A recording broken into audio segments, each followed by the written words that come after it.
अस्सलामुअलैकुम। उम्मीद है आप सब लोग खैर आफियत के साथ होंगे।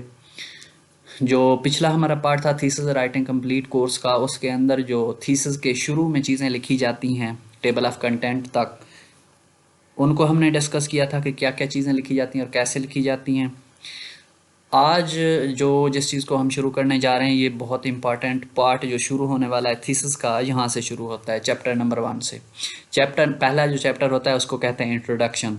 इंट्रोडक्शन के अंदर जो जो चीज़ें हैं उनको मैंने एक टाइटल बना दिया है: background, objective, research question, problem statement, scope of research. Background के अंदर आप इंट्रोडक्शन लिखेंगे, जो भी टॉपिक जिस भी टॉपिक पे आप रिसर्च कर रहे हैं उस टॉपिक को ब्रीफली डिस्क्राइब करेंगे शुरू से लेके एंड तक, और इस तरतीब के साथ लिखेंगे जैसे कोई स्टोरी नहीं लिखता तरतीब वाइज के पहले ये हुआ था, फिर ये हुआ था, फिर ये हुआ था, वो एक सीक्वेंस के साथ। आपने इसी सीक्वेंस के साथ इंट्रोडक्शन लिखना है डिटेल्स के साथ, और इसमें ज़्यादा से ज़्यादा डिटेल लिखें ताकि आपके थीसिस के पेजेस बढ़ें, क्योंकि थीसिस में बहुत ज़्यादा पेजेस इंक्लूड करने पड़ते हैं। बाकी चैप्टर्स लिटरेचर रिव्यू के अंदर भी आप ये चीज़ें ऐड कर सकते हैं, पेजेस बढ़ाने के लिए डेटा दूसरे लोगों का ऐड कर सकते हैं, लेकिन मेथडोलॉजी के अंदर फिर आप लिमिटेड हो जाते हैं कि जो आपने काम किए या जो आप काम कर रहे हैं आपने उसके बारे में लिखना है, और वो तो है लिमिटेड, उसमें एक्स्ट्रा चीज़ें आप ऐड नहीं कर सकते। तो इसलिए इंट्रोडक्शन वाले पार्ट में ज़्यादा से ज़्यादा चीज़ें ऐड करें। ऑब्जेक्टिव्स, ऑब्जेक्टिव मतलब आप जो रिसर्च कर रहे हैं उसमें आपके ऑब्जेक्टिव्स क्या हैं, आपका मकसद क्या है इस रिसर्च करने का, आप क्या हासिल करना चाहते हैं, ये लिखेंगे। ऑब्जेक्टिव्स के अंदर भी आप एक्स्ट्रा चीज़ें ऐड नहीं कर सकते, आप सिर्फ वहाँ पे वो चीज़ें लिखेंगे जो आप कर रहे हैं और जो आप करना चाहते हैं। जो तीसरा टॉपिक है वो है रिसर्च क्वेश्चन। इंट्रोडक्शन चैप्टर के अंदर ये फर्दर फिर डिटेल है। रिसर्च क्वेश्चन आपके वो हैं कि आप क्या कौन कौन से मसाइल हल कर रहे हैं, ठीक है, किस किस चीज़ का आप सलूशन प्रोवाइड कर रहे हैं। अगर आप एक मसले का हल ढूंढ के दे रहे हैं तो आप एक क्वेश्चन, आपका एक रिसर्च क्वेश्चन होगा, क्वेश्चन मार्क लगेगा वहाँ पे, जैसे क्वेश्चन नहीं होता ऐसे। अगर आप दो प्रॉब्लम्स के सलूशन दे रहे हैं तो दो क्वेश्चन लिख के उनके क्वेश्चन मार्क लगेगा। अगर 3 दे रहे हैं, 5 दे रहे हैं, ये आप पे डिपेंड करता है कि आप कितने मसाइल का सलूशन प्रोवाइड कर रहे हैं, आपके प्रॉब्लम्स कितने प्रॉब्लम्स को आप सॉल्व कर रहे हैं।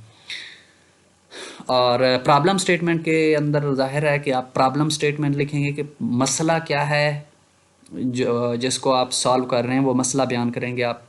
स्कोप ऑफ रिसर्च, आपके रिसर्च की मार्केट में और पूरी दुनिया के अंदर क्या स्कोप होगा, ये चीज़ें आप मेंशन करेंगे। तो इंशाल्लाह ताला अगर आप इस तरतीब के साथ चलेंगे, इसके अंदर आप मज़ीद चीज़ें भी ऐड कर सकते हैं, लेकिन ये मैंने आपको एक कॉमन जैसे एक इंट्रोडक्शन का चैप्टर लिखा जाता है उसके बारे में बता दिया है। Objective, research question, problem statement, scope of research, यहाँ पे आपने लिमिटेड रहना है। आपने हर एक चीज़ सोच समझ के बयान करना है। जो आप रिसर्च क्वेश्चन के अंदर लिखेंगे उनके सॉल्यूशन देना आप पे लाजमी हो जाएगा आगे जब आप अपना थीसिस कंप्लीट करेंगे रिजल्ट निकालने के बाद।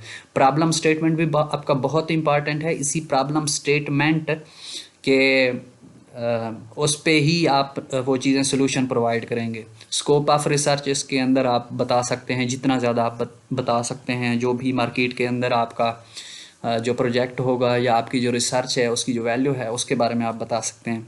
बैकग्राउंड के अंदर आप बहुत सारी चीज़ें ऐड कर सकते हैं, इंट्रोडक्शन चीज़ों का ऐड कर सकते हैं, लोगों ने क्या कहा है इस चीज़ के बारे में, लोगों के आप रेफरेंसेस दे के आप उनका डेटा पुट कर सकते हैं, लेकिन अपनी वर्डिंग में। ऐसे नहीं है कि आपने किसी का डेटा उठाया, कॉपी पेस्ट किया और यहाँ पे डाल दिया। आप उनकी बात अपनी वर्डिंग में यहाँ पे लिख सकते हैं। साथ में आपने रेफरेंस भी देना है कि फ़लाँ बंदे ने ये बात की थी, और रेफरेंस देने का तरीका भी मैं आगे एक उस पे लेक्चर रखूँगा, एक मुकम्मल वहाँ पे आपको समझाऊँगा सब कुछ कि हम थीसिस कैसे लिखते हैं, माइक्रोसॉफ्ट वर्ड के ऊपर काम कैसे करते हैं, बिल्कुल डिटेल से आपको बताऊँगा इंशाल्लाह ताला। उम्मीद है जहाँ तक आपके सारे क्वेश्चन क्लियर हो गए होंगे। अगर कोई क्वेश्चन है आपका तो कमेंट बॉक्स में ज़रूर पूछें, मैं उसका आपको बताने की कोशिश करूँगा। Thank you so much.